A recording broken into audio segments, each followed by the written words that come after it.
Dear student आपण मानकु स्वागत online tips रे। एबे जो माने यूजी प्लस 3 पिला माने रहिसंती सेमानक मनरे गोटिए द्वंद्व लागि रहिछि सेमानकर फिफ्थ सेमिस्टर टी ऑनलाइन ले हेबो कि ऑफलाइन ले हेबो।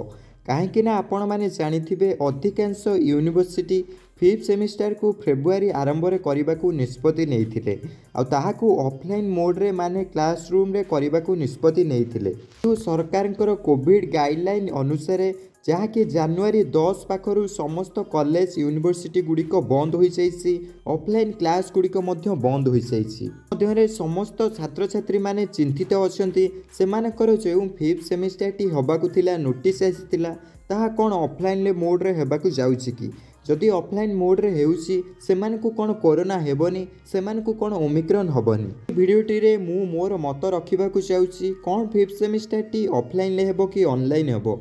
बहुत सारा यूनिवर्सिटी जहाँकि फिफ्थ सेमिस्टर को ऑफलाइन ले करबा को नोटिस प्रकाश करिसेंती आ बहुत सारा यूनिवर्सिटी मध्य ऑफलाइन ले करबा को नोटिस प्रकाश करथिले ताहाको पोस्टपोन मध्य करि दैसंती। माने एई भली एजुकेशन अपडेट सर्वप्रथम पाइबा को हेले तळे रेड कलर सब्सक्राइब बटन अछि क्लिक करिवे, नोटिफिकेशन बेल को ऑल ऊपर क्लिक करि नेबे।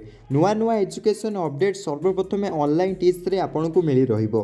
एक यूनिवर्सिटी फेब्रुआरी मासरे करबा को जाउथुले ऑफलाइन ले फिफ्थ सेमिस्टर कहीं एबे कोरोना जो समस्त शिक्षानुष्ठान कॉलेज यूनिवर्सिटी ऑफलाइन क्लास गुड़िक बंद हो जाइए। एथिमध्यरे अनेक गुड़िक कॉलेज जो भी फेब्रुआरी करबा को थिला ऑफलाइन ले फिफ्थ सेमिस्टर ताकू होल्ड माने पोस्टपोन कर देइसंती।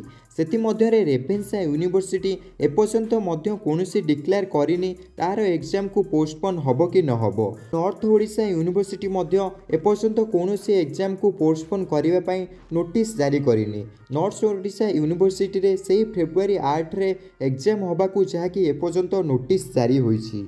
तो अधिकांश यूनिवर्सिटी सेमानकर एग्जाम को पोस्टपोन कर देइसंती। जो भाव में आपण मैंने नोटिस देखिपुर यूनिवर्सिटी तरफ जो कि एग्जाम को पोस्टपोन कर दि जाइए ना कौटी धीरे धीरे जना पड़ुछि अधिकांश यूनिवर्सिटी एवं धीरे धीरे एग्जाम गुड़िक को पोस्टपोन कर लगी। किछि दिन पर हुए तो सबू यूनिवर्सिटी एग्जाम को पोस्टपोन करदेवे कहीं आपण मैंने देखिपे ओडिशा रे दिन को दिन बढ़िबार लगी कोरोना आक्रांतों संख्या एवं ओमिक्रॉन संख्या।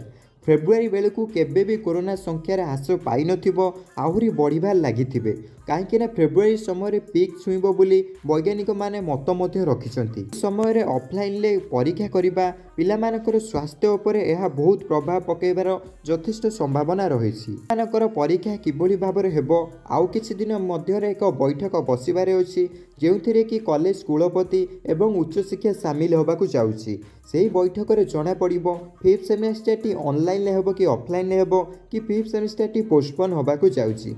से पर्यंत आपण माने ऑनलाइन टिप्स को सब्सक्राइब कर रखंतु नुआ नुआ अपडेट सर्वप्रथम आपनक पाखरे पहुंची पारिबो।